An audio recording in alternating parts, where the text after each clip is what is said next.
next week, over here in the UK, of all places, which is very fun, somebody messaged me the other day and said, Simon, will you be on the show? I mean, not at the moment, but we know how these things work. Make noise, people. If you want me to be on there, go yell. It's probably still not going to happen, but it's nice to manifest these things.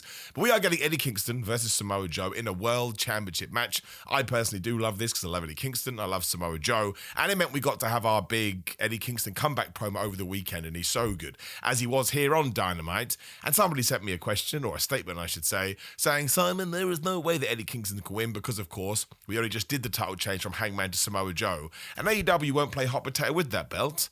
I looked off into the distance, like sometimes I want to do, and I was like, why? Why can't we do that? Why can't we make Eddie Kingston the world champion? There's nothing to stop us. Wrestling is a creative endeavor. You can do whatever the flub you want. So today, my friends, I'm here to try and sell you on that deal, even though, no, deep down in my tum-tum, it's not going to happen. I'm 99% sure. If you would like to know more, stick with me and please do subscribe. Otherwise, let's rock.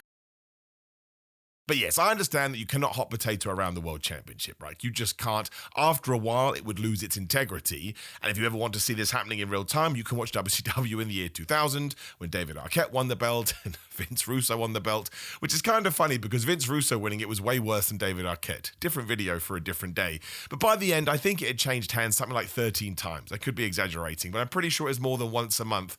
And nobody could buy into it anymore because nobody felt like a champion, because nobody was given enough time. So I'm not saying that. I'm not saying you do it for shock TV or shock value or because you're trying to make some noise. And just to reiterate what I just said, no, I don't think it's going to happen next week. I love the fact that AEW is coming to Cardiff and Manchester, but I doubt they're going to do a world title change, especially because I think they've kind of hinted that come 2026, we'll likely get into some kind of scenario with Samoa Joe, Hangman Adam Page, and Swerve Strickland with that championship on the line. But that doesn't mean that you can't do it, right? If all of a sudden somebody woke up, I presume Tony Khan, and he pondered to himself, well, should I make Eddie Kingston the champion? If you're able to execute it in the right way, and if you're able to put on a match that does get fans to a fever pitch where they are desperate for Eddie to do this, and he does get the 1, 2, 3, I think it should never be off the table, right? Everything should always serve the story. That's probably going to be my catchphrase for this video. Whatever you're planning to do in 6 months' time, whatever you want the subplots to the narratives to be, that's when a world championship should be moved into a certain position. I hate this term, but I do understand that it has a descriptive feel to it. It's a prop, right? And it's more than a prop. Again,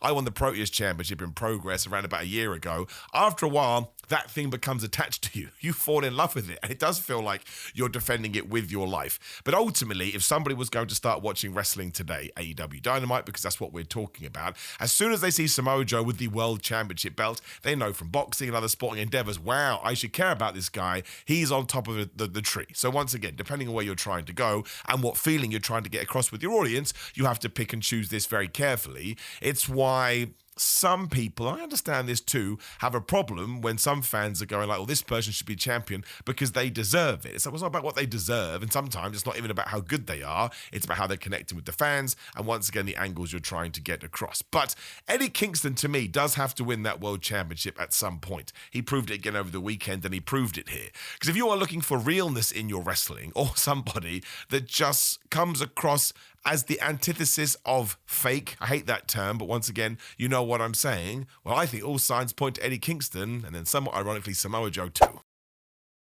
Because if all of a sudden he did win it next week and everything was executed like we have just talked about, I would be over the moon. I'd be doing backflips. I couldn't believe it. It would give me a surge of adrenaline. It would give me emotions. It would do all the things that you want wrestling to do. Now, there'd be a lot of people, of course, whose instant reaction would be, I can't believe we only had Samoa Joe hold that title for a few weeks.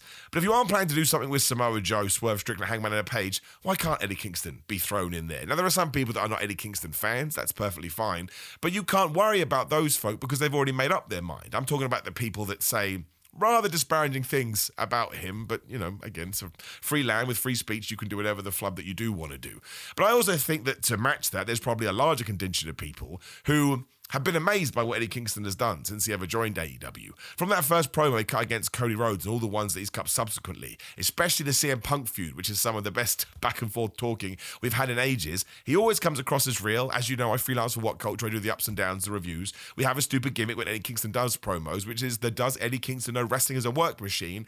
And it's never been yes. You know, you could convince someone he has no idea what's going on because once again, he's so damn believable. So I'd be totally behind it. Like, I don't think think that Tony Khan is the kind of booker that would then change it again to Samoa Joe and change it to Swerve. By the time you get to April, we've had like 72 changes, which has nullified it a little bit. I think he would have this plan in his mind, and he does seem to operate very well in these circles. Like, we were all surprised that Samoa Joe did beat Hangman Adam Page in the cage. Right, so that's always fun. Don't know why I was so excited about that. But this was to serve Hook, right? And he was obviously a big feature of Dynamite last week too, or last night I should say. He is now trying once again with Hook. This is another thing that people have problem with. Oh, we tried with Hook and it didn't really work out. I would dispute that. I do think Hook hit his ceiling eventually, but you know what he needed? Something new. He needed a new vision. He needed a new heel turn, I suppose, because he was a babyface, and that's what Tony Khan has done. So if that's the reason, or at least one of the reasons, that we pulled the trigger on, and also to unite Hangman Adam Page and Swerve Strickland, which is also happening next week because they're going to have a tag team match against Samoa Joe's operations or opportunities, then I think it is all, I'm saying the same things over and over now, but it's all serving the story. It's all serving to what AEW is trying to do, and it also is keeping you on your feet. That's another reason why you don't need to change it to Eddie Kingston here, because we've already done one of these, and you always want to keep them in your back pocket for as and when. You basically want to create an environment that no matter what match you have on, people are like, I have no idea who's going to win. But as the C2 is live and all triggered right now, there's so many matches you can do it there. Like even John Moxley versus Claudio Castagnoli, I think had people going each way. But I probably sat down and thought about this when I thought, what do I want to talk about on this semi-review, I suppose, of AEW Dynamite? And it was just based on that one thing, Eddie Kingston. There's no way Eddie Kingston can win. I think there's a way. Even if it's only a 5% way, it's all about what you do in the ring and the little things that you can still do between now and next week's Dynamite. Maybe do something on Collision. Maybe there's a video you put out there. Like, of all the people, if Eddie Kingston was involved in a produced promo where he talked about how much he was desperate to win the World Championship, and we got that out to as many individuals as possible, and then he did do it, I, for one, I wouldn't be like, I can't believe we're taking the belt off Samoa Joe. I just think it would be a great moment.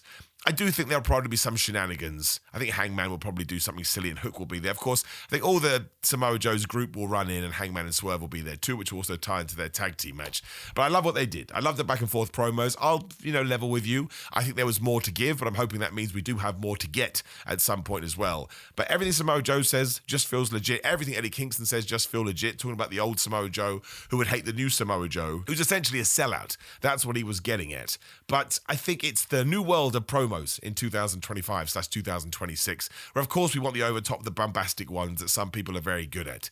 But I think if you are able to do the real, transparent, honest, it just sounds like I'm having a conversation with you type interview, it works every single time because it's honest. There's that word, it's honest, but I love the fact we're getting this in television, on free TV. It's not a pay-per-view match. Winter is coming, I think, has kind of been established as a big old Dynamite, so it certainly works. And you want a massive main event. Again, it's going down in the UK, which makes it even more exciting. Just to put a little bow on it, I think Samoa Joe will win after a bunch of shenanigans. But putting Eddie Kingston back into this position and finally let him to do this big promo is absolutely awesome. I give it a massive salute. Very excited about it. And there were other things that AEW did on this show as well that I think deserve a pat on the back. Like, they explained the fact that the Don Callis family had stolen the $1 million. I'd got to be in my bonnet about that because I am an idiot. And we went through the whole international continental title stuff when it comes to the C2. It does make more sense. Don Callis is like, why would I put up two belts? Why the flub would I do that?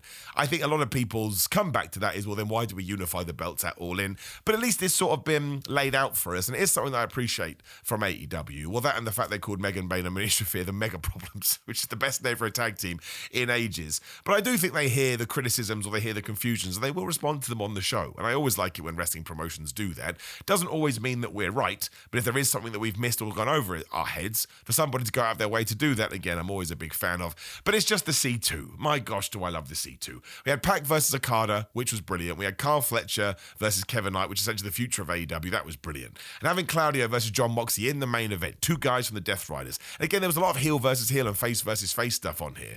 But Claudio and Moxley fought like two people that were friends, essentially, but they wanted to win because they're invested in the C2. They want their 3 points. I'm just obsessed with the league structure, right? I'm obviously an Englishman. I watch football, the Premier League, soccer, and the stories write themselves. Like, I was at the Arsenal game last night. Shout out to Arsenal as always. I do their pre and post social media. Oh my gosh, let's talk about the match, Delios. And I always massively appreciate it. But I knew that Arsenal wanted to get 3 points against Brentford because Man City had won in a crazy game the previous night. Chelsea were playing, who we'd drawn with at the weekend. So now we need these extra points to ensure that we remain 5 points ahead at the top of the league, especially going into the Christmas season. That's all the C2 is. It's like, well, Claudio Castagnoli wants to get 3 points because he got 3 points last week. That puts him on 6 points. And Pat could be like, well, I'd like to get my 3 points because I got 3 points there, and Okada will feel the same. You can just sit there and fantasy book to your heart's content. And also the matches are so good. And you can get there for no reason, right? You can do Pac versus Okada too because it's in the C2. I don't think Kyle Fletcher and Kevin Knight fought before. I maybe could be wrong, but that's a reason to do it as well. And you could have Death Rider versus Death Rider. Again, they were all brilliant. And I would argue from a pizzazz point of view, Fletcher versus Knight was probably the best. But from a sheer, we're going to fight because we understand what the deal is. I thought Claudio versus John Moxley was fantastic. It just had a different story from usual because they would do cruel things. Cruel's not necessarily the right word, brutal things. But they were doing it because that's what they're like as wrestlers, as opposed because they wanted to dick the other one over, to use a poor choice of words.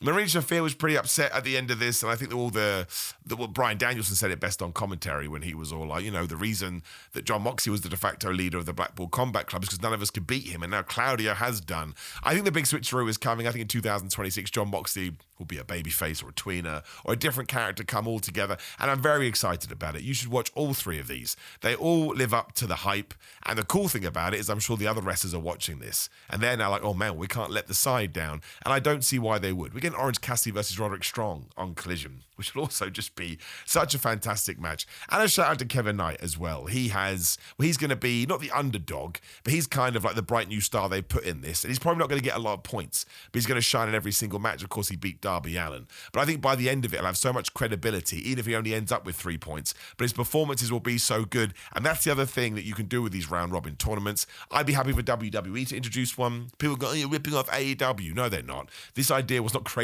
by AEW. It's created by sports. So if WWE wants to do it, and I like a normal tournament, we've just seen them in, I guess, American mainstream wrestling promotions for years. Whereas this is, I suppose, if you're going to tie it into another wrestling promotion, it's what New Japan has done for the last 25 years, whatever the flub it is. So, yeah, I just love it. I just think it's great. It probably was the highlight of Dynamite, and I'm just going to enjoy it for the next couple of months. Otherwise, we know the finals, the women's tag team tournaments, was obviously the Babes of Wrath they went through last week. And we had the Happy Holiday Death Match. That's not the right thing. It was nuts, right? It was Toni Storm and Mina Shirakawa taking on Megan Bayne and Marina Shafir. There was frying pans. There was candy sticks with barbed wire. There were tables that were getting smashed. There was chairs. There was champagne bottles being smashed into people's head and people were stabbing. Of course, it ended with Santa coming out. This could be one of my favorite matches of the year. For AEW to mix such violence, it was pretty violence, with Santa coming out as the ultimate goofy wrestling for life. Of course, it turns out to be Luther. Essentially distracts Marina Shafir. Toni Storm takes advantage and stabbed Marina with a shoe for hitting the most devastating move in all of sports entertainment, surprise roll-up. 1, 2, 3. I will sit down and I will probably agree with you that maybe AEW leans into the violence sometimes too much. At this stage, when they say death match or they say hardcore match or they say, lights out match, you should probably know they're going to do this because they have set the barrier, they have set the bar. But not in my wildest dreams, I think Santa Claus, not even Santa Claus, a fake Santa Claus, kids, right? Obviously not the real Santa Claus. He flipped Marina Shafir off. Santa Claus would never do that. But for a fake Santa Claus to come to the ring, reveal Luther had come back to get the baby faces through to the final, which is not a babyface tactic, just thought it was very amusing and it was very funny. I think the Babes of Wrath should win this. I believe it's next week in Cardiff too, so that's very, very cool if you are going to that show. But yeah, I would absolutely have the Babes of Wrath win. Not that Tony and Mina don't need it, but I think Harley and Willow Nightingale have a very peculiar, a very unique chemistry with one another, and I think they would benefit, given mostly that Toni Storm was the star of the women's division for a whole year, if not the star of AEW, so you can't knock her off that perch. It would obviously benefit Mina, but just because you've got two, Harley Cameron and Willow Nightingale, and obviously Harley came close before when she took on Mercedes Moné on that Australian show, and everybody has wanted Willow to be thrown up into the main event scene for ages. This would be a great way to do it. Love the fact we're doing babyface versus babyface. I think we should take more risks like that. Not all the time, because again, it's so much easier to do heel versus face. But I just like all of it. But yeah, I definitely give it to Willow and Harley. But I really don't know. That's the other good thing that AEW really has achieved over the last couple of months. The idea of jeopardy that I go on about all the time. You literally don't know. It could be either of them. Shouldn't have said literally. Otherwise, there was a lot of Don Callis on this show, and again, we mentioned the $1 million. We're going to do a big old tag team match soon, maybe even next week or maybe at the pay-per-view. It'll be the Elite reforming with the Jurassic Express to take on 4 members of the Don Callis family, and there's plenty of them. I don't mind this at all. I do find it kind of interesting that Kenny and the Bucks sort of feel like they're just in the middle of the show right now. But I'd also argue that's important because you want other people to shine. And they still do have that, nucleus of being what AEW is all about. But it's the Elite getting back together. There's not a massive amount to say about this, although I do think the match will be for that $1 million that Don Callis stole, and the Young Bucks will finally get it back. But seeing Omega and the Bucks back together, and Jack Perry and Luchasaurus back together, it has OG AEW vibes. I think it makes you feel warm and fuzzy in your tum-tum. I'm enjoying it. The match will be great. And of course, there are rumors that Kenny Omega is struggling after his diverticulitis, which makes all the sense in the world. So a great way to protect him, which is the terrible term for me to use because he doesn't need that from me, is to put in big old party matches. He's still absolutely brilliant, right? When he was throwing out Snapdragons yesterday after he ran to the ring, I'm sure he has lost a step in his head, but I wouldn't be able to tell. I still think he's one of the best wrestlers ever. But it was a super fun Dynamite. And a large reason for that, of course, is because of the C2. I think we should do more with Chris Statlander. I enjoyed the video package with her and Jamie Hayter, but it's like I'm repeating myself now. It's like we said with Stephanie Vaquero on Raw. I think if you're a champion, you should be getting big segments with a bit of pizzazz. I don't think Chris has had that ever since she beat Mercedes Moné. But her versus Jamie would be such a good match. And AEW sometimes does approach things that way. But I really, really enjoyed this, right? I mean, obviously we had the trios match as well, with the Dark Order being back on Dynamite. Always a fan of that. Was kind of just to get Hook, Hobbs, and Shibata over as monsters. But Hangman Adam Page comes out and he's mad. Still feel like Hangman should be taking on Hook next week. He's going after Shibata and Hobbs. I also think Hangman should be going after Samoa Joe, but that's me being a mega nerd. It doesn't matter. It felt like a mini pay-per-view, which is a mild exaggeration, but it did because some of the matches had real stakes. And the C2, I just think, elevates Dynamite because you don't have to know the story. I know I'm repeating myself once again, but it just makes sense. They want 3 points. That's it. Anyone that's into sports can understand that straight away, but I'm literally going back to what I said 5 minutes ago. Just a good episode. I enjoyed myself. And you can probably hear from my voice, I'm super sick right now. So just be able to sit there in the early hours of the morning and watch a good wrestling show, fine by me.